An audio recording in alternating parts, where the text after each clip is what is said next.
High friends, welcome back to my YouTube channel. আর একটা রান্না নিয়ে এলাম, হচ্ছে পটল আলু দিয়ে মাছের ডিম দিয়ে তরকারি করবো। এই যে মাছের ডিমটা আমি নুন হলুদ পেঁয়াজ লঙ্কা মাখিয়ে রেখেছি, আর পটল আলু কুমড়ো কেটে রেখেছি, ভেজে নেব। আমি পটলে নুন দিয়ে দিলাম, পাঁচফোড়ন দিয়ে দিয়েছি, সেখানে দিয়েছি আমি পাঁচফোড়ন, নুন হলুদ দিয়ে পটলটাকে ভেজে নেব।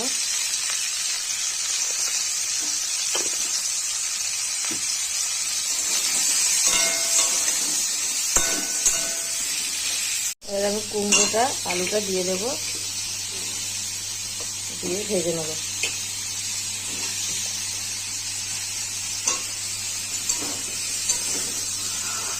নুন দিয়ে দেবো, আর একটু নুন দিয়ে দিলাম, হলুদ তো আছে, হলুদ পরে দেবো, দিয়ে ভেজে নেবো। এটা একটু আদা কুচিয়ে দিয়ে দিয়েছি, জিরে গুঁড়োটা পরে দেবো। এবার আমি ডিমটা দিয়ে দেবো, ডিমটা দিয়ে দিয়েছি। ডিমটা আসলে আমি একটু বেসন পেঁয়াজ আমি মাখিয়ে রেখেছিলাম, তাই জন্য একটু হচ্ছে। ডিমটাকে ভেজে নেব, মশলা দিয়ে কষিয়ে নেবো একেবারে। হলুদ গুঁড়ো লঙ্কা গুঁড়ো জিরে গুঁড়ো দিয়ে দিয়েছি। এবার আমি পটল আলুটা ভেজে রেখেছিলাম যেটা, ওটা দিয়ে দেবো।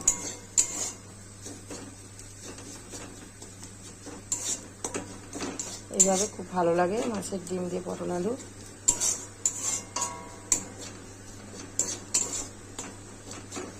ডিমটাকে একটু ভালো করে মশলার সাথে কষিয়ে নিতে। চিনি দিয়ে দেবো সামান্য,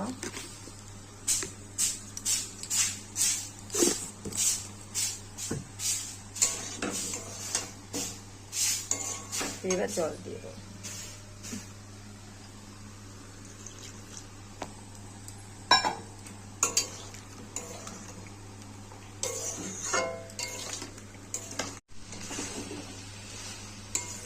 হয়ে গেছে, সেদ্ধ হয়ে গেছে পটল কুমড়ো, জলটাও হয়ে গেছে, দারুণ দেখতে লাগছে, খেতেও খুব টেস্টি হয়। আমি খেয়েছি এইভাবে, তার জন্য ভাবলাম তোমাদের সাথে একটু শেয়ার করি। এবার শুকিয়ে গেছে জলটা, আমি এবার একটু গরম মশলা দিয়ে দিলাম, যেহেতু মাছের ডিম আছে তার জন্য। মাছের ডিমে একটু অনাষ্টমী গন্ধ হয়, আমি একটু গরম মশলা দিয়ে দিলাম।